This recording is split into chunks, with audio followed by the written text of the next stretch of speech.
G'day and welcome to the Law and Order podcast, a show about why games matter and how they shape our lives. I'm James Padley, and as always, I'm joined with my friend and co-host, Amrit Eldridge. James, a pleasure to be here. Pleasure to have you here, my friend. Thank you, mate. Thank you. How is your Expedition 33 journey going? Well, it's going very well. I was going to say, if I'm off my game today, it's just because I'm tired, because I was actually up very late last night playing Expedition 33. That's how much I'm enjoying it. What time did you go to bed last night? I don't want to make the listeners think that that I'm unproductive, but it was around 2 a.m. I think. Wow, nice. Yeah. That's pretty solid. It was a Friday night in my defence. Yeah, I think that's respectable on a Friday night to have a late night game binge. But it was one of those classic evenings where I probably sat down to play. I went out to dinner. I sat down to play at probably 9:30, and I was like, I'll just play a couple of hours and get a good night's sleep. And then I just didn't really think about it. And I was like, it's probably midnight. I should go to bed. And it was like 1:30. It gets you. It's one of those games that just sucks you right in. Yeah. And you're still pretty early. What are you up to at the moment? Well, still pretty early. So I am, where am I at the stage now? I've just found like another one of some of like the key characters. But I'm at the stage now I'm really kind of getting the hang of the game, getting into the combat. I still kind of don't really know what's going on half the time, but I love it. It's slowly starting to unfold, which is cool. But it's quite funny. Expedition 33 is actually the second best game that I've played this week, James. The second best game? The second best game. Well, you've got to tell everyone what the first is now. Yeah, so while I was meant to be doing some podcast research work, I came across a game called Brush Jajamu. Now, James, Brush Jajamu? Yeah, Jajamu. I don't know if that's how I pronounce it, but have you ever played the masterpiece that is Brush Jajamu? I can't say I've had the pleasure. So it's just one of those ridiculously stupid games where you basically, it's like almost like Pixel on a computer. There's a picture of a cat. Your mouse is a brush, and you can brush the cat. If you brush too much, Jajamu like looks at you, and there's like a big sound effect, and you've got to stop. But if he catches you brushing him, he eats you and you die. And you die. Yeah. So I just had so much fun playing that for about 15 minutes. It reminded me back of, like Mini Clip, the old days, just like stupid old simple games. I love those silly old Mini Clip games. God. Newgrounds as well had a bunch of, it was all those like old Flash games. Man, that's a throwback. That's so funny. I love that. Just brushing a cat. Yeah. And actually real hard. Jajamu got me a lot. Yeah. He just kept getting me. Mate, Did not want to be brushed. You contain multitudes. You're playing Expedition 33, and then on the other side of the coin, you're brushing Jajamu. On one side of the coin, Game of the Year. On the other side of the coin, Expedition 33. Yeah. Very nice. How about you? How's your week been? And have you been playing anything interesting? Yeah, my week's been really good. I've actually played a real mixed bag of stuff. Still working my way through Pocopia, finished the main story, enjoying it. But as I said in the previous episode or the episode before that, I was starting to kind of hit a wall.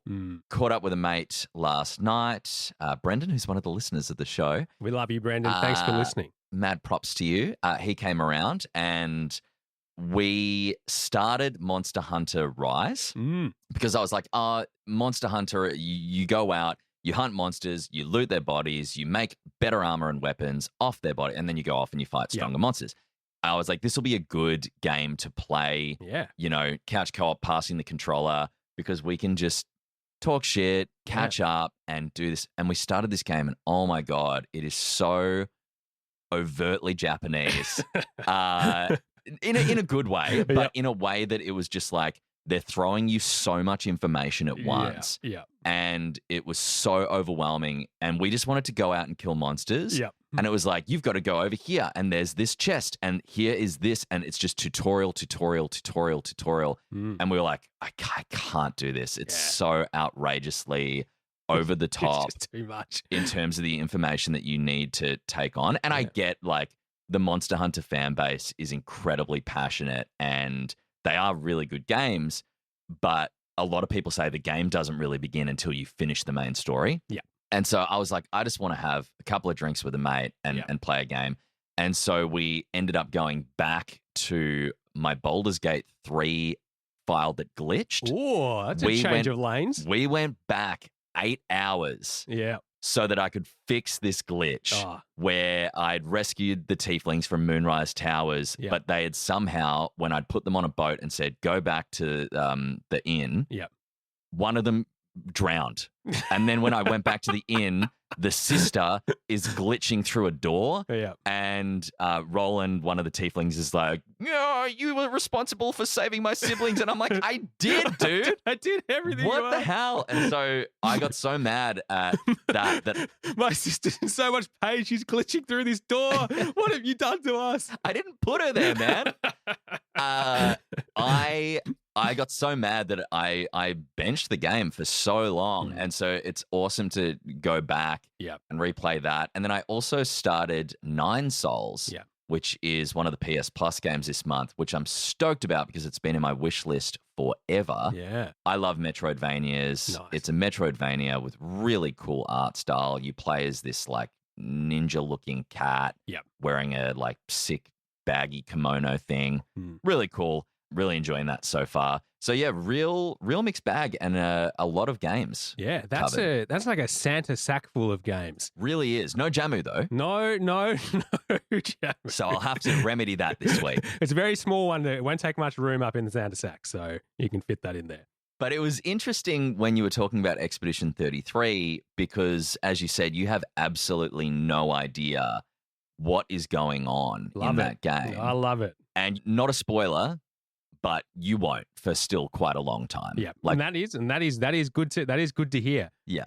But it's so cool, and it got me thinking about how games I think used to a lot of the time feel a bit more unknowable, feel a bit more mysterious. Whereas now often there's so much that covers the games online. It's a lot easier to find out what you need to know. You can't figure something out. You just go look it up.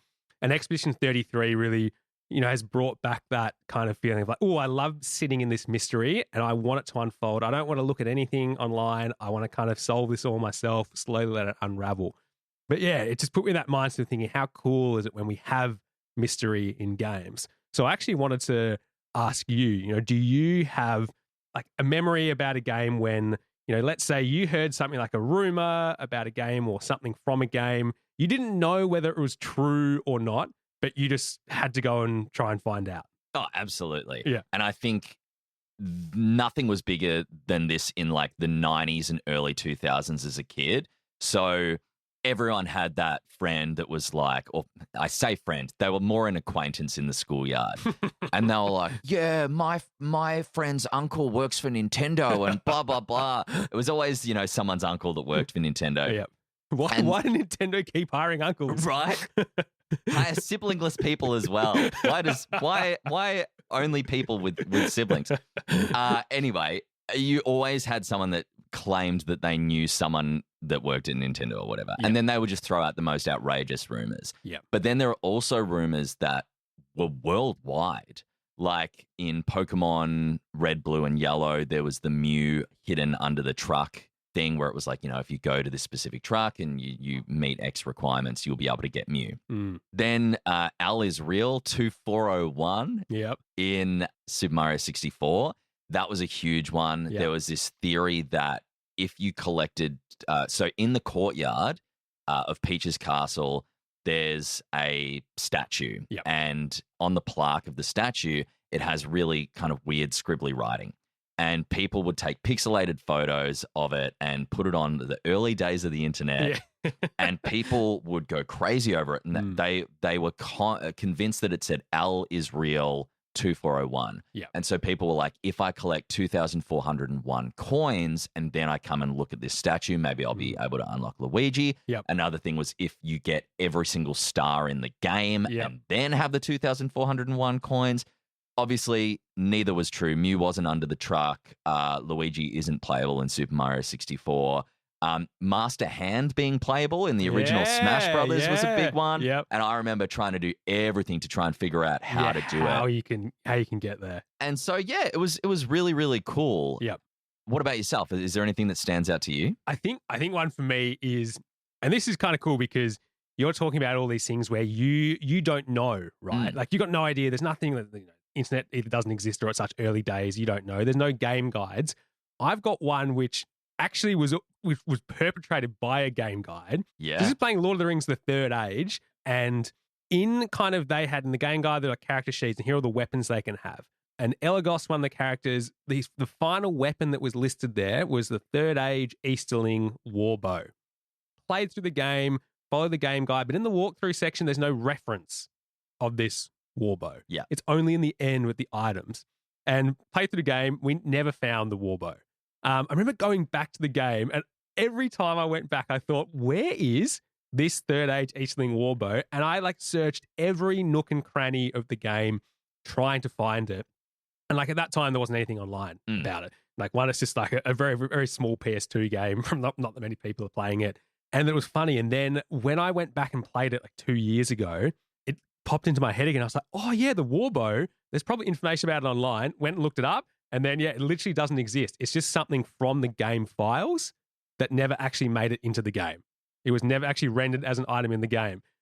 And so I was like, oh, I guess that's the end of the mystery. But yeah, thousands of people would have been hunting for that for years. Yeah. And then, you find out later. Yep. It's crazy, hey? Yeah. There's a kind of magic to it, though, 100%. as well. All of those things when you're a kid, when they started releasing fan art and stuff for Pokemon Gold and Silver, Marill, who's one of the Pokemon there, is I think it's Water and Fairy now, but at the time it was just Water type.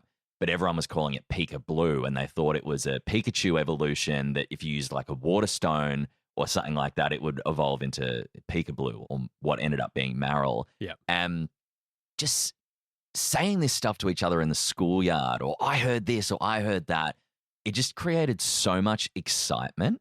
And and I guess a huge part of it is that mystery of, oh my God, is it real? Is it true? Is it going to happen? Yep. Yeah, there's something really magical and exciting about that. And I think part of it is tied to youth, but part of it is deeply tied to the concept of mystery. Yep.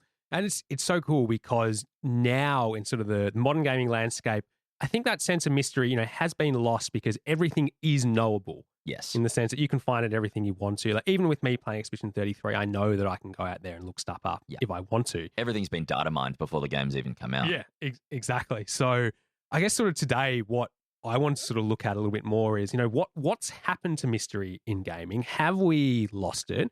Is it still there? Or does it just exist in a different form? Because I think there's something about mystery and discovery in gaming that has changed. Yeah. But maybe that's not all bad. Maybe it's actually a good thing. Yeah.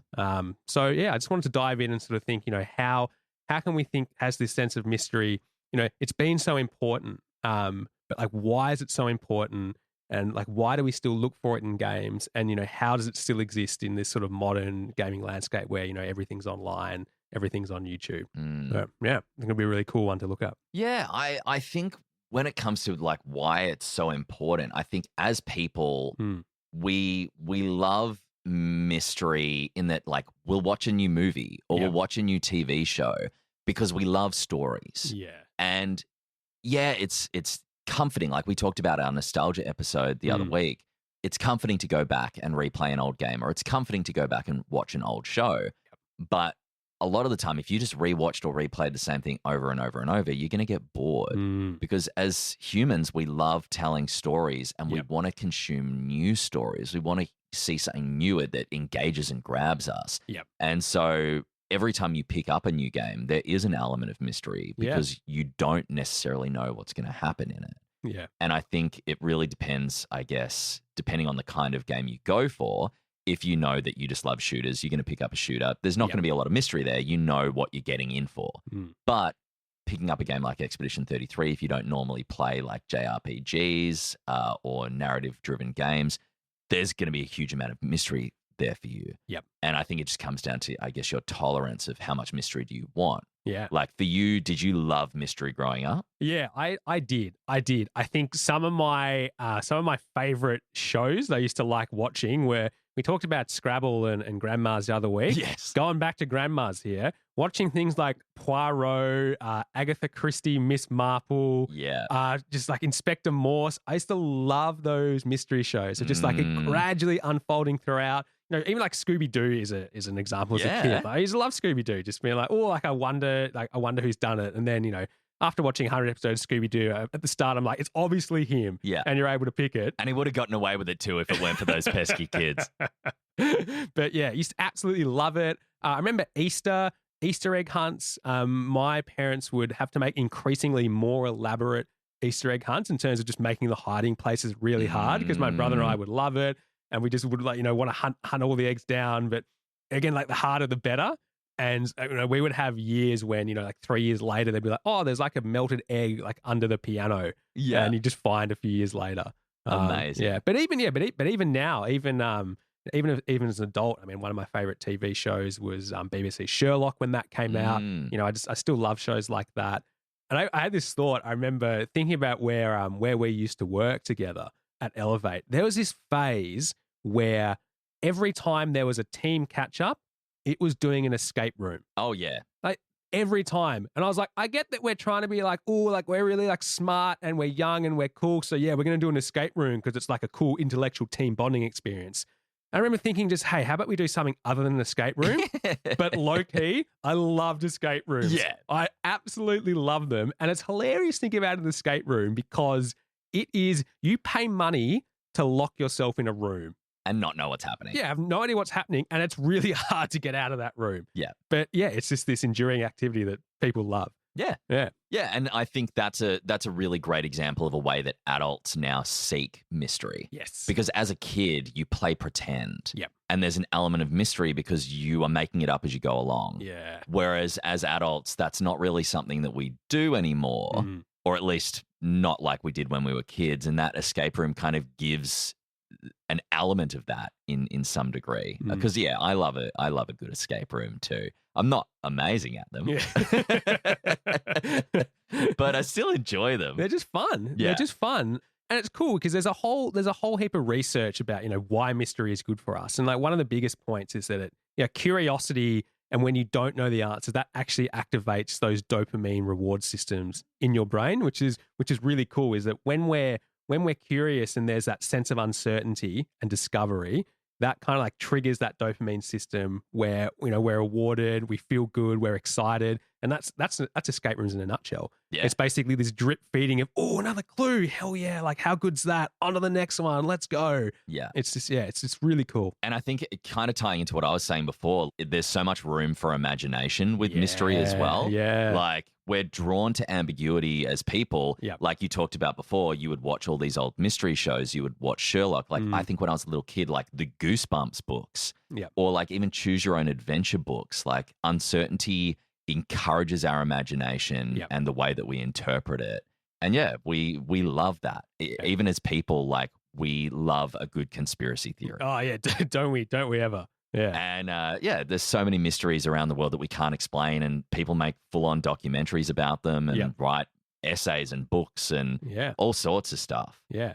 And yeah, I think if games specifically as well, if they aren't explaining things to us, you become a part of that storytelling process. Yeah. And that's what makes it so much more engaging. And I think that's potentially one of the reasons why Expedition 33 is really hitting for you right now. Yeah, that's such a good point. Yeah, I love that. I'm feeling very much part of the story, and my actions and the questions I ask or the things I explore, that's telling the story, to myself. Yeah. And that's a beautiful way to put it. Yeah. Yeah, love that. But yeah, and then I guess the last thing I want to touch on in terms of hit us with the science. Aaron. Yeah, well, that's pretty much it. We'll put a few links in, but when we're younger as well, that you spoke about how it feels much bigger when we're younger, and yeah, it 100% is, and that kind of almost that links that tie to nostalgia as well. I think where when we're in that space of mystery, maybe it reminds us of when we played games where it wasn't always that simple. You had those schoolyard rumors, and games can feel so huge and so massive because we don't really know how it all worked. We don't know how big they are. We don't understand perfectly how everything works. We just click a button and a little dragon flies. It's whoa, this is the coolest thing ever. Yeah, and that is really, really magical. And I think it's awesome when even as an adult, I think you can get that. Yeah. It's a really interesting point because you don't really think about that as a kid either. How did this game get made? You're not thinking about the team of people sitting there coding, doing art design, character design, all the advertising, all of that stuff. is out the window when you're a kid. Yeah. You're just like, whoa, Yeah. what's happening? This is so cool. Treasure. Yeah, which is awesome. So yeah, I guess looking back at our youth then, what are some games that you think did mystery really well? Whether it was through their storytelling or whether it was through something else. Is there anything that really stands out to you? I kind of loved those sort of like almost like early kind of computer-based games, like an Age of Empires. Like even that I found did mystery really well with sort of, trying to figure out, okay, like, talking to friends at school about like different cheat codes and be like, oh yeah, this one works. And I go home and I try it and it just wouldn't work.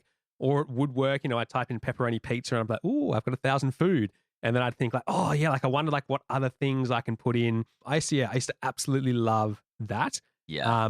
And I think even as I got a little bit older, I think even when I was in my sort of final year at school, that's when I was sort of playing Skyrim. And even that, just like talking to friends about, because at that stage I wasn't really going online and reading and, there wasn't, as much in that space 15 years ago in terms of walkthroughs or, full on like breakdowns of different content or details you might have missed in Skyrim.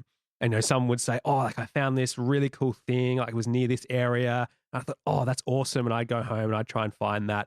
I almost loved that sort of social element of mystery. Yeah, the schoolyard rumor side of things. Yeah. How about you? There would have been a lot for you. And like you spoke about some of the early ones before. Yeah, talking about like Peekaboo and Mew Under the Truck and all of those early ones. But even things like you kind of touched on it, cheat codes. Yep. Like, oh, I found this new cheat code. Yeah. Like I remember The Sims was huge, like Rosebud and Motherlode to get money. But then like in GTA and Banjo-Kazooie, you could get like the big head mode. Yeah. And I think they're in like the Tony Hawk games too. It's just like really silly cheats that were put in there just for pure fun. Yes. Yeah. It's not like now where people might cheat in a game to like literally cheat the game. Yes. To do whatever. These were just silly things to be like, now your character has a goofy head. That just reminded me of one of my absolute favorites from the Uncharted series. Yeah. And these are things that you kind of unlocked at the end of your playthrough. Yeah. And my favorite, which would no longer be politically correct and would fly in a modern game, was Donut Drake. Yes. And Donut Drake was like, you just put Donut Drake in and then he was just really just fat. Fat Drake. He was just Drake. Yeah. But he was really fat, just parkouring his way around ancient ruins. Yeah. And just like, can you imagine that as a kid, like getting that? You'd be like, oh, look at him. He's eating too many donuts. Yeah. Like, oh, he's fat. That's funny. That's just funny because he's fatter than he was before when I played. Yeah. I love all that sort of stuff and shared discoveries of being like, oh, I found this and it worked. And then, you go home and you try it, like you said, on Skyrim as well. I think all of those things are really, really special. Yes. Yeah, 100%. I think that element of that schoolyard mystery is what I think games can do so well.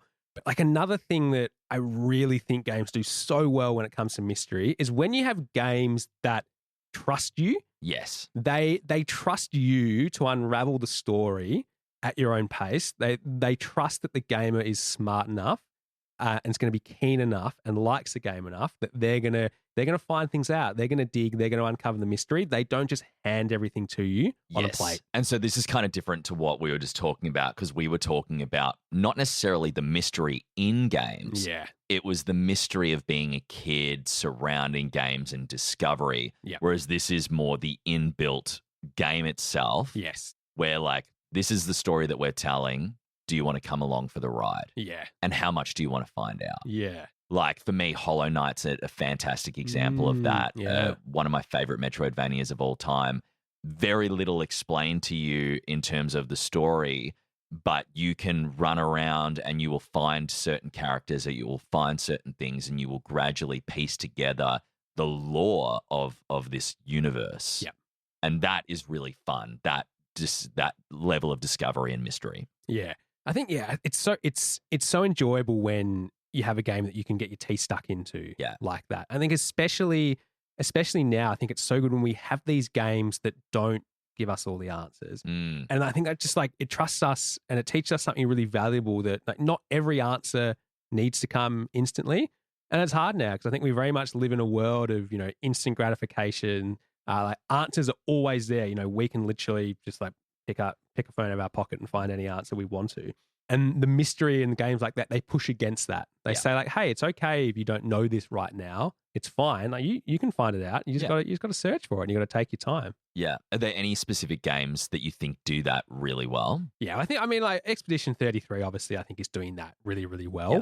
And we'll come back and touch a little bit on the Souls games, but that's an element that loses a lot of people with the Souls games, and that's fine. But I think that's one of the reasons why I love the Souls games. The story is there for you to find.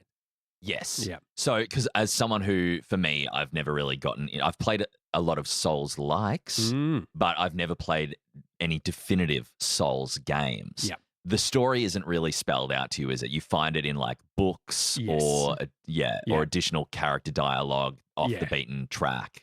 Yeah. Yeah. You can pick up the game and not really pay attention to the story, and you'll go through and you'll be like, that was a fun game and it looked good and I had a lot of fun playing it, but I've got no idea what's going on in the story. Yes. And some people play it like that. But for those, basically the game trusts us, and it's like, cool, like we know that there will be some people who are going to be really interested in the story. Yeah. It's there for you to find. And I think it comes down to your level of tolerance for that as well. Like a game that just jumped into my head was Horizon Zero Dawn and Horizon Forbidden West. Now, those games, they tell you the story up front. Like you're playing this narrative story, but all throughout the world, you'll find these data files that you can pick up. And it's the same in Cyberpunk as well. You're obviously playing a main story, but you're finding these additional bits of lore that if you want to read them, it's going to flesh out the world, you know, what happened to get the world in this state, other than what's blatantly told to you. You know, you get to see letters that people have sent their family or their colleagues or whatever,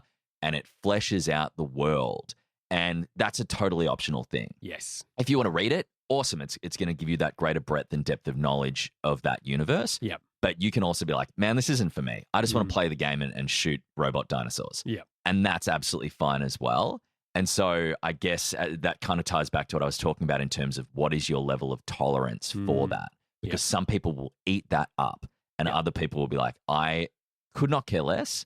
I do not want to touch that. Yeah. And I think that's where some people will fall off with games like Expedition 33. Yeah. You know, for us, I loved it. It was my game of the year last year. You're really enjoying it now. I loved that it didn't explain anything, and I loved following through with that. Similar to the other week we were talking about Tunic. There was something really rewarding about unraveling the mystery of that giant puzzle on the top and writing everything down. Yeah.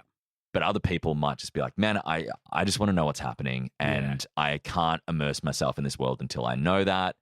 And so, I think it really, and we'll talk a little bit more about tolerance later. Yeah. But I think it's interesting because those games do trust you, and I think it's a really awesome thing. Yeah. But for some people, it doesn't click. Yeah. And it's cool, I think, when you have games that, you know, it's almost like they give you those options where it's like, you can kind of engage with on the level that you want to. But it's interesting because I think with Tunic, I think that's a cool example because the Souls games, that's more, you know, the lore and the environment, like that's the mystery there. Yeah. Whereas with a game like Tunic, I think it's mystery through almost a gameplay discovery. Yes. It's like as you play, you discover things within the game. And I actually wanted to ask you about Outer Wilds because I think Outer Wilds is a game like that. And I've never played it.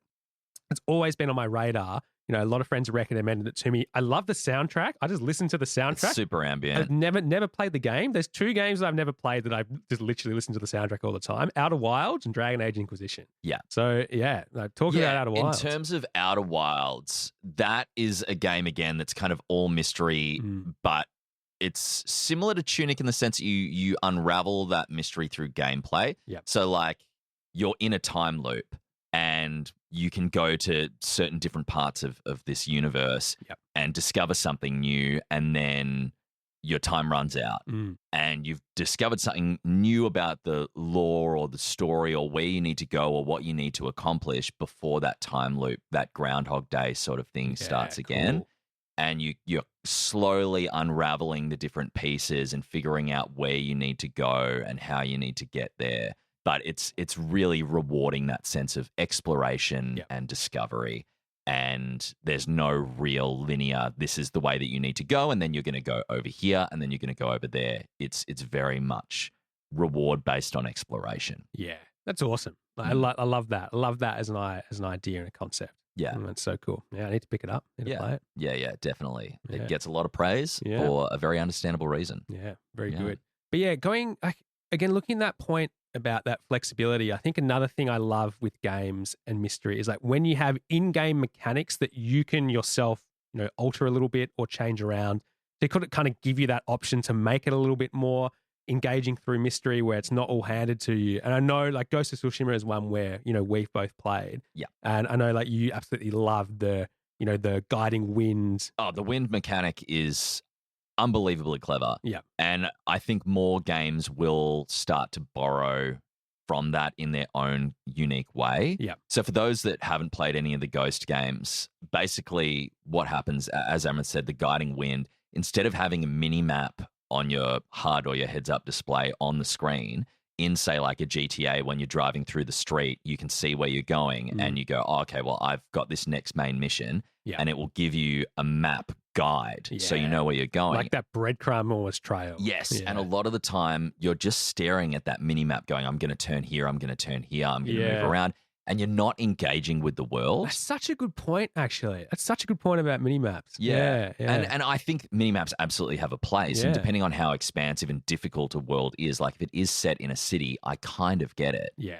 But in a world that's kind of as vast and wild as Ghost of Tsushima or Yote, the guiding wind essentially works. Instead of the heads-up display, you can choose, this is the mission that I want to go to next.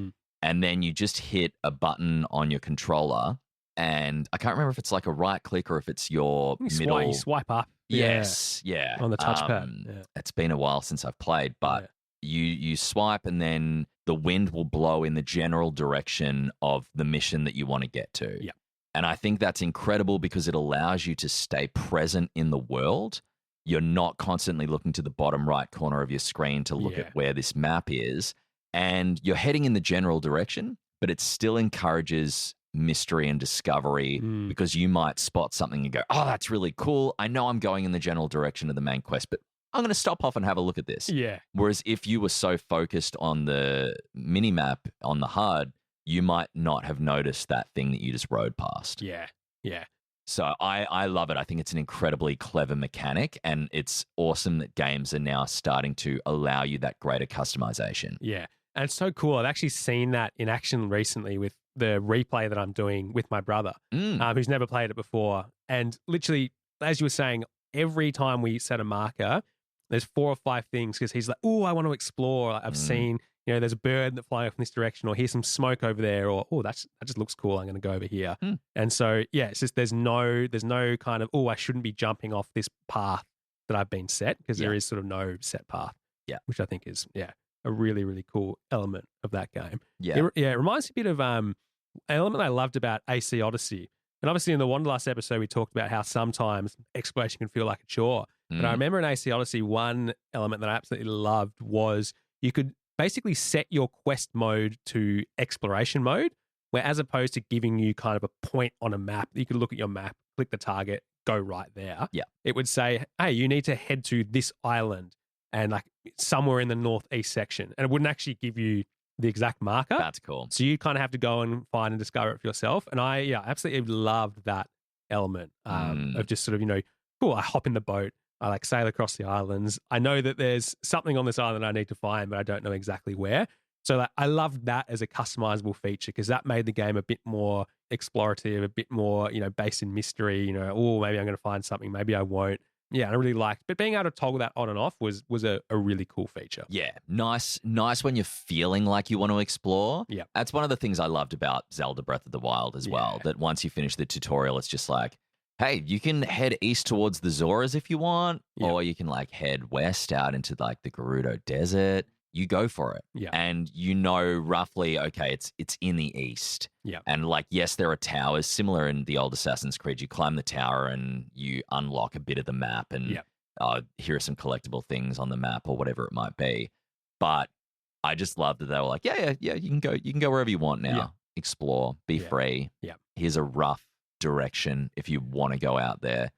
And that level of mystery and discovery, there's something extra rewarding about it. Yeah. And it kind of tying back to what you were talking about earlier, talking about books, it just made me think so many people read crime novels and mystery novels because they love solving the mystery with the author going along or going along with the TV show and being like, I bet you it's them, and there's that element of reward afterwards. It's the same thing with these games, that level of exploration. You don't know what's going to be out there. And then when you discover something, it's like you're solving that mystery. Yeah. Bang, bang, bang. Dopamine goes off. Yeah. Yeah, but it's awesome.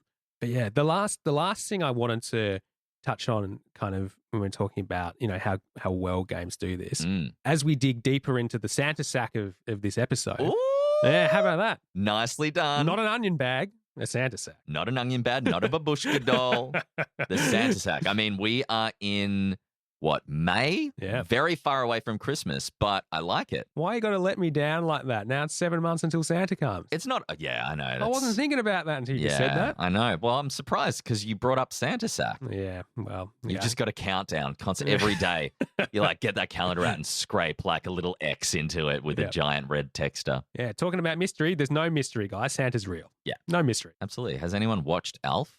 That was like the whole moral of that episode. It was like, Buddy's dad was just like, there's no Santa. And then it's like, boom, here he is.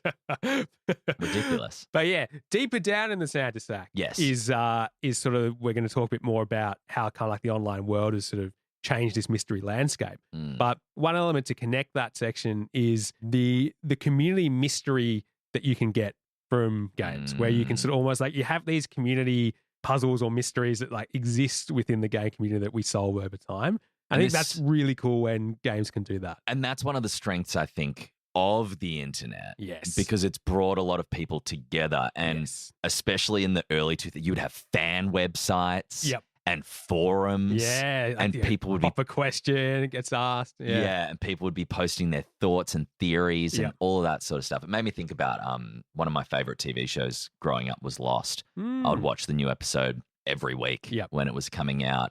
And you would jump on the forums and people would be just listing, I think this, this is what the smoke monster is. Or and there was something so rewarding about adding in your theory and reading other people's theories and being like, oh, yes, that has to be it. Yeah. And I think that the early days of the internet were incredible for that with games as well. Yeah.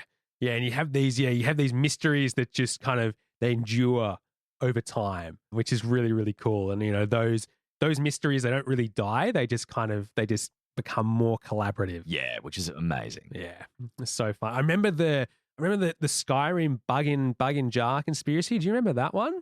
Bug in jar conspiracy. It sounds familiar. Yeah, but basically there were these random, I think there were 5 or 6 of them, just jars in Skyrim which had a bug in there. This is like no purpose for the item, just dragonfly in a jar, butterfly in a jar, and because people just like.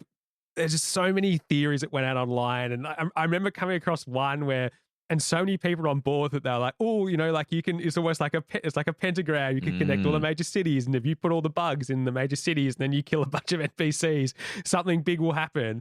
And then I remember I literally went and did that. And nothing happened. I was like, oh, well, there's it's amazing theory. Where these theories come from and how people latch onto them as well. Yep. One that jumps out to my mind as well before we kind of keep barreling on with the internet was in Banjo-Kazooie, there was a crystal key. Yep. It was the ice key or the crystal key, and all these colored eggs with question marks on them. And you didn't know what they were. Yep. And then people were like, oh, it's got to be something. You got to unlock something. And then other people were like, oh, it'll be something that you can use in Banjo-Tooie. And no one ever knew what it was for until years later. It was actually a gameplay mechanic that Rare were trying to create called Stop and Swap. And it was going to be, if you found those eggs in Banjo-Kazooie, you would pull the Nintendo 64 cartridge out, put in Banjo-Tooie's cartridge, and then it would unlock something for you there. Right. So it was going to be a completely new gameplay mechanic. Yeah. And Nintendo went, no, because they were worried that it would corrupt the save files and corrupt the data because people are just pulling out the cartridges instead of shutting down the system and doing all the things the way that they were supposed to. Interesting. And it wasn't until years later, like I only found out about Stop and Swap a few years ago. Yeah. I always was like, what the hell was the deal with those question mark eggs and keys? And that's where the kind of internet has been really useful. You know, we obviously used to have school rumors and those forums that we were talking about and sharing those mysteries. But now there is verifiable fact that you can find, like that being like, no, this is exactly why this didn't happen. And so there's a lot of strengths, but I guess there's cons as well. Yeah, it's interesting, isn't it? I think even like while I was, a great way to frame this is while I was playing Expedition 33, there was a great moment with the boss fight that was particularly difficult. And in my head, I literally just had this thought, I'll just look up how to do it. But then I stopped myself because I was like, no. So I'm like, I want to kind of try and unravel the mystery of this fight. And it's interesting that now even I just know that that's all out there. Like someone has broken down the game. There's a YouTube video telling me all the details that I've missed, telling me all about the story. There are spoilers everywhere. So it's harder to kind of avoid that at times. And it's harder to sort of keep that sense of mystery when you do want it. Yes. Yeah, it's very, very difficult because, as we said before, a lot of this stuff gets data mined. People are going through those game files and trying to interpret it and get the information out as quickly as possible, especially influencers. They want to get people watching their content, and so they will burn through a game as quickly as possible.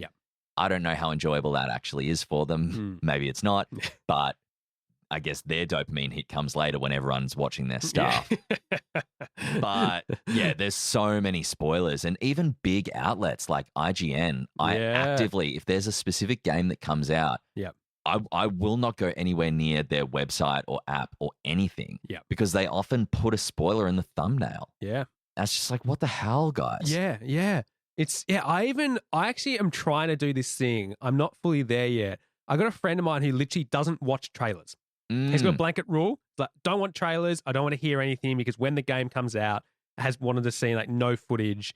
And sometimes I like kind of, almost doing a bit more like research before I buy. But if I know there's a game that I'm going to get, I'm just like, I don't want to read any articles that might have spoilers. I don't even want to watch trailer footage because like, what if it just spoils something for me? I love a trailer that's like an announcement trailer. Oh, yeah. Because obviously, if you don't watch any trailers, how do you know about a new game coming out at all or whatever it might be? Unless you're following a certain development team or a certain company that you really love and you just know whatever they release next, I'm going to enjoy. It's different when you have a gameplay trailer. So like an announcement trailer, I think gives you like the atmosphere, the vibe, some important characters probably. And then you have the gameplay trailers, and they're the ones where I'm like, if you wanted to go in more blind, don't watch the gameplay trailer. Or don't watch the certain companies and YouTube channels that are breaking down the gameplay and like, even on like IGN websites now, you'll have like, here's the first 20 minutes of this game. And it's like, why? Why would you watch the first 20 minutes of the game, which usually is a bit of a tutorial anyway? And then replay it yourself. Like, so boring. It's crazy. I think, but it's interesting because like there's all this information now, and we talked a little bit about how that can build hype. We talked about that totally. But I guess that like the good part of that is that it can give you all this information. You got so many more tools out there before you buy, which is good, but it just makes it a lot harder to, I guess, get yourself in that, mindset where like, I want to kind of play this and not know that much about it and figure it out as I go. That level of mystery is kind of removed. And it does make me wonder, is this more of an adult problem than a kid problem? Because like, obviously certain teenagers are going to look things up. They know how to use the internet. But kids that are between the age of 7 and 12, they're probably not going to be as savvy. And so maybe they still are discovering things the way that we discovered things, and the mystery is still real for them. But it might just be that the mystery dies sooner because they have access to this stuff as they get more and more tech literate. That's a really good point. It's interesting because and there's almost this sense now where I guess like as adults, it's like, are we discovering these games ourselves, or are we kind of making discoveries that, someone else has already found? Like you're consuming someone else's discovery. You've just read something, or, someone's made a whole video about details you've missed. And it's, because like that's like that whole kind of YouTube environment where it's like now, like as soon as a game comes out, someone's like put out a details you missed videos. Totally. But it's interesting. I've got a really interesting relationship with that because a great example of why I think it's so good, right? You have videos like that is a game like The Witcher 3. There's a couple of creators out there who I watch, Exlatalis, Neon Knight, who are still making details you missed in The Witcher 3 videos 11 years later. Crazy. And I think that's really cool because that almost reminds me hey, this game is so good and here are all these depths and elements to it that I might have missed and why don't I go back and play it? But I think it's a really fascinating way to look at it and think, well, that's a good thing. But if you're just watching those videos and you're not going discovering the game yourself, maybe the mystery's lost. Yes. You just come across this cool detail and it's not as fun as if you found it yourself. You're watching these creators as someone who has played The Witcher 3 multiple times. That's the thing. Yeah. And you've discovered your own mysteries. You've loved it. You love the game. Yeah. For you now, I think that only adds to the experience. Yeah. Whereas, yes, as you said, if you were to watch that before playing the game, then I think it really ruins that experience for you. Yeah. Or at least it changes the experience. Yes. There is no mystery. Yeah. There's less discovery. There's less, yeah. Yeah. But it's cool because on the flip side, then what game companies are doing now, I think they're very aware. Not, I think they obviously are very aware. There's a lot of smart people who work there. They're aware of this. And so they're making their games chock full of all these little details and all these little mysteries for you to solve because they know that's what's going to keep the game sort of ticking. People will keep discovering and coming back. So, maybe that with some games, there's more mystery in there now. Yeah. Just to create more longevity. Yeah. Which, I guess it depends. Is that then contributing to games that feel over bloated? Yeah. Is it mystery if you're just stuffing more and more stuff in? Yeah. I think it depends on what it is they're putting in. Yeah. If it is a cool little Easter egg or a cool little nod or a cool bit of lore, I think that's different than just here is more fetch quests. Yes. Or here is more of this type of mission. Yeah. It's interesting because I guess a question I wanted to ask you, because I just wanted to say, do you think that, do you think the mystery is actually faded from games now? Or do you think it's, we've just changed? You spoke about how, we're older. It's, it's different to we're kids.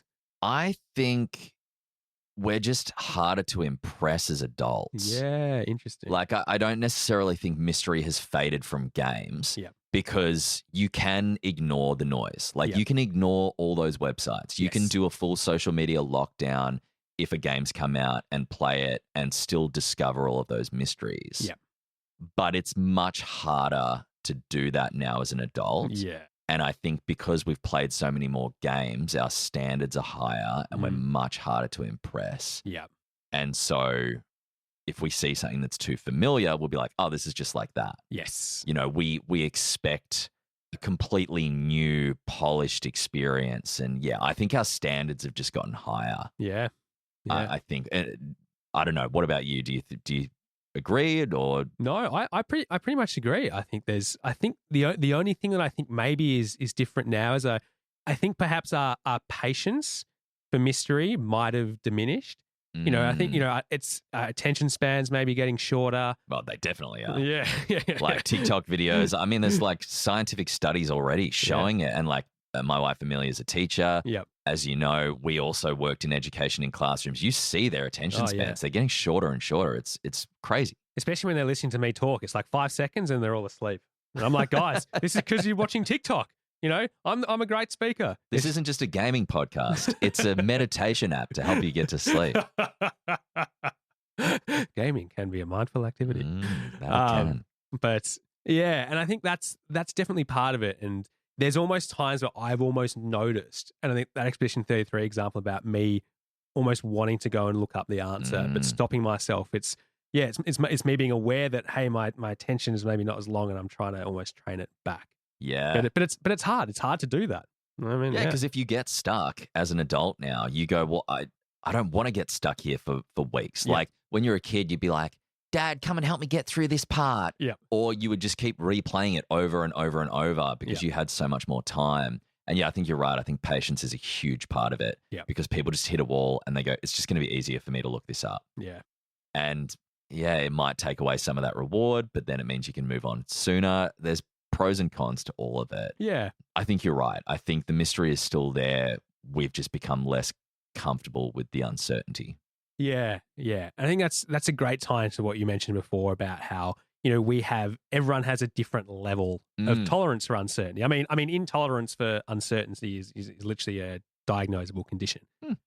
So, some people have much less of a tolerance for it. Some people have a lot more. And I think, perhaps it's less about thinking, well, all games should be mysterious or no game should be mysterious. I think it's about finding that balance. Because I think, it can go either way. I think sometimes, games can be a bit too mysterious for their own good. Yes, and I think it depends on the type of mystery you're talking about as well. Yeah. Like, is it mystery in terms of we're just not going to explain the story to you, Yeah. and you're going to have to go out and find all of it yourself? Yeah. Or is it the kind of ambience is mysterious, like a horror video game? Yeah. For me, I love video games. I have no issues with mystery and uncertainty in terms of games. Yeah. But as someone with obsessive compulsive disorder, like you kind of touched on, an intolerance of uncertainty being a diagnosable mental illness, a huge part of OCD is an intolerance of uncertainty. And so for me, it doesn't really apply as much in games, but I really struggle to watch horror films. Yeah. And as a byproduct, play some horror games. I Interesting. can read horror. Okay. And I like comics, books, whatever. Yeah. But films and games, films especially, I really, really struggle with. Yeah. And so I think there's that element of mystery there. And certain games like Last of Us, Zombies, there are certain things I have more tolerance for. I'm like, yeah, that's fine. But you've got the mysterious ambience. And it's like, oh, what's going to happen? Is there going to be a jump scare? Is something going to jump out at me? Yeah. And because I know that I struggle with horror films, I kind of avoided a lot of games like that. Yeah. But there are some that I know I would like to try. Like I would love to go back and play some of the Resident Evils, and I would love to go and try, like, I think it was Deep Space or something like that. They're games that I would like to try because I think the ambience adds to that mystery. Yeah. I just don't know if I can deal with the uncertainty of when is something going to jump out at me. Yeah.